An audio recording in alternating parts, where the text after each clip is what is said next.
Falling in love requires a pulse, but staying in love requires a plan.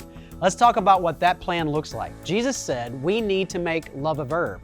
That love's not some noun that you fall in or out of. Love is something you actually do. He said, I want you to love one another like I have loved you. That's how you make love a verb. That's how you begin to stay in love forever.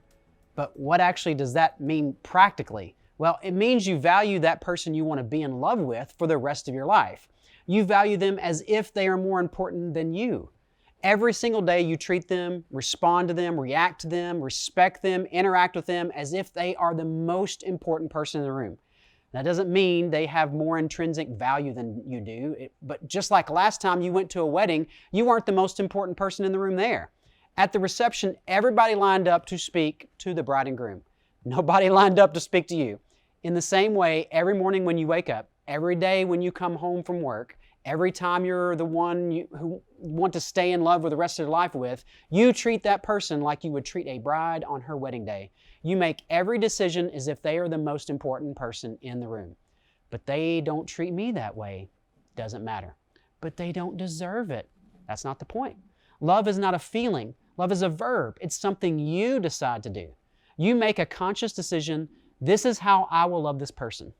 In humility, I'm going to value that person above myself. And whenever you observe couples who have stayed in love with each other for the long haul, through all the problems and kid issues and financial struggles and pressures of life, this is what you find.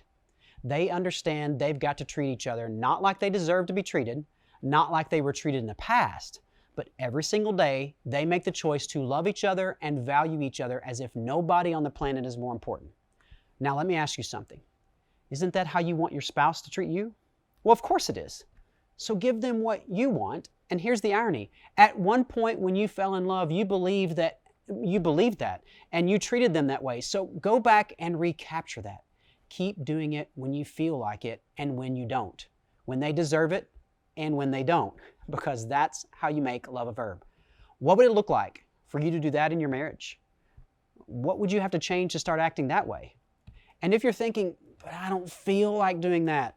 You don't know what he's done to me. You don't know how she's treated me. I'm hurt. I'm mad. I totally understand that. And I'm not even saying you shouldn't feel those emotions. We'll talk about how to deal with those emotions in session 3, but ask yourself, do I want to let my emotions determine what's going to happen to my marriage, or do I want to stay in love forever? It's up to you. Choose to treat them as if they're the most important person in the room, and you'll find the love that lasts a lifetime.